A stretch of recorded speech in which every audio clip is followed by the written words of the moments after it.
بدر کی جنگ ہو رہی تھی، تو دوران جنگ صحابہ کرام بیان کرتے ہیں کہ ہم نے ایک فرشتے کی زبانی سنا. یہ توجہ سے سننا تھا. صحابہ بیان کرتے ہیں کہ دوران جنگ ہم نے ایک فرشتے کی زبانی سنا. وہ فرشتہ یہ کہہ رہا تھا، تلوار چلا رہے تھے نا مولا علی، جنگ لڑ رہے تھے، وہ ایک انداز تھا، ایک جرأت تھی، بہادری تھی، شجاعت تھی. فرشتہ کہہ رہا ہے لا فتح الا علی لا سیف الا ذوالفقار. یہ شعر تو سنتے رہتے ہیں نا بہت کم لوگ، لیکن لوگوں کو اس کے معنی کا عام طور پر نہیں پتا ہوتا. یہ عربی کے لفظ ہے لا فتح. لا فتح کا مطلب ہے کوئی جوان نہیں، الا علی، علی کے سوا. لا سیفا، کوئی تلوار نہیں، الا ذوالفقار، سوائے ذوالفقار. حضرت مولا علی شیر خدا کرم اللہ وجہہ کی جو تلوار تھی اس کا نام ذوالفقار تھا. علی جیسا کوئی جوان نہیں اور ذوالفقار جیسی کوئی تلوار نہیں. اور یہ کہہ کون رہا تھا؟ یہ میدان بدر میں ایک فرشتہ کہہ رہا تھا. سن کون رہے تھے؟ صحابہ سن رہے تھے اور انہوں نے اس کو بیان کیا. لیکن یہاں حضرت اقبال نے بھی کمال کر دیا. حضرت اقبال نے اس کو جو رنگ دیا کہ شاہ مرداں، شیر یزداں، قوت پروردگار، لا فتح الا علی لا سیف الا ذوالفقار. کہ مرد تو بڑے ہیں لیکن جو مردوں کے بھی بادشاہ ہے وہ علی شیر خدا ہے. شاہ مرداں، شیر یزداں. یزداں فارسی میں کہتے ہیں خدا کو. خدا کے جو شیر ہیں وہ بھی مولا علی ہیں. اور قوت پروردگار، اللہ رب العزت کی جو طاقت ہے، اس کا جو مظہر ہے، وہ بھی جناب حضرت علی المرتضیٰ کرم اللہ وجہہ ہے. یہاں میرے بھائیوں اور دوستوں میں ایک اور بات بھی کہنا چاہتا ہوں کہ یہ جو بات ہے نا قوت پروردگار، اس پہ تھوڑی سی میں نے بات کرنی ہے. اعلیٰ حضرت امام اہل سنت امام عاشق امام احمد رضا خان فاضل بریلوی بھی فرماتے ہیں شیر شمشیر زن فاتح خیبر شکن پرتوے دست قدرت پہ لاکھوں سلام.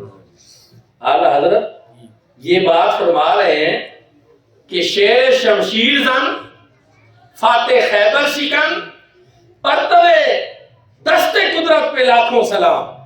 کہ اللہ رب العزت کا جو دست قدرت ہے، اس کا جو مظہر ہے، یعنی اگر کوئی دیکھنا چاہتا ہے کہ اللہ رب العزت کے دست قدرت کی طاقت کیا ہے، جرأت کیا ہے، تو اس دنیا میں وہ دیکھنا چاہتا ہے تو علی شیر خدا کی جرأت کو دیکھے. نعرہ تکبیر، اللہ اکبر، نعرہ رسالت، یا رسول اللہ، نعرہ حیدری.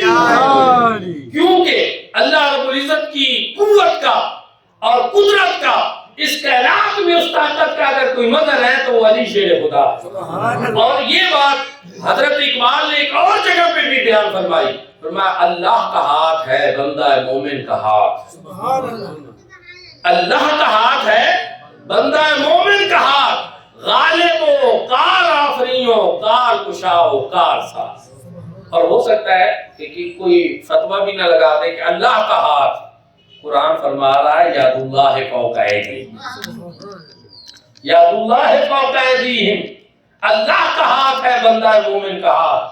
غالب و کار آفرین و کار کشا و کار ساز. اور بخاری شریف میں حدیث قدسی بھی ہے کہ اللہ رب العزت فرماتے ہیں لا یزال عبدی یتقرب الی بالنوافل حتی احببتہ فکنت سمعہ الذی یسمع بہ، میں اس کے کان بن جاتا ہوں جن سے وہ سنتا ہے. وَقُلْتُ بَصَرَهُ الَّذِي يَبْصُرُ بِهِ، میں اس کی آنکھیں بن جاتا ہوں جن سے وہ دیکھتا ہے. وَقُلْتُ يَدَهُ الَّتِي يَبْطِشُ بِهَا، میں اس کے ہاتھ بن جاتا ہوں جن سے وہ پکڑتا ہے. وَقُلْتُ رِجْلَهُ الَّتِي يَمْشِي بِهَا، میں اس کی ٹانگیں بن جاتا ہوں جن سے وہ چلتا ہے. اصل میں ہوتا کیا ہے کہ کان اس بندہ مومن کے ہوتے ہیں، پیچھے طاقت خدا کی ہوتی ہے. آنکھیں اس بندہ مومن کی ہوتی ہے، پیچھے طاقت خدا کی ہوتی ہے. ہاتھ اس بندہ مومن کے ہوتے ہیں، پیچھے طاقت خدا کی ہوتی ہے. ٹانگیں اس بندہ مومن کی ہوتی ہیں، پیچھے طاقت خدا کی ہوتی ہے. اور اسی بات کو حضرت اقبال بھی اور امام اہل سنت امام احمد رضا خان فاضل بریلوی بھی اسی چیز کو بیان کر رہے ہیں کہ شاہ مرداں، شیر یزداں، قوت پروردگار، لا فتح الا علی لا سیف الا ذوالفقار. شیر شمشیر زن فاتح خیبر شکن پرتوے دست قدرت پہ لاکھوں سلام.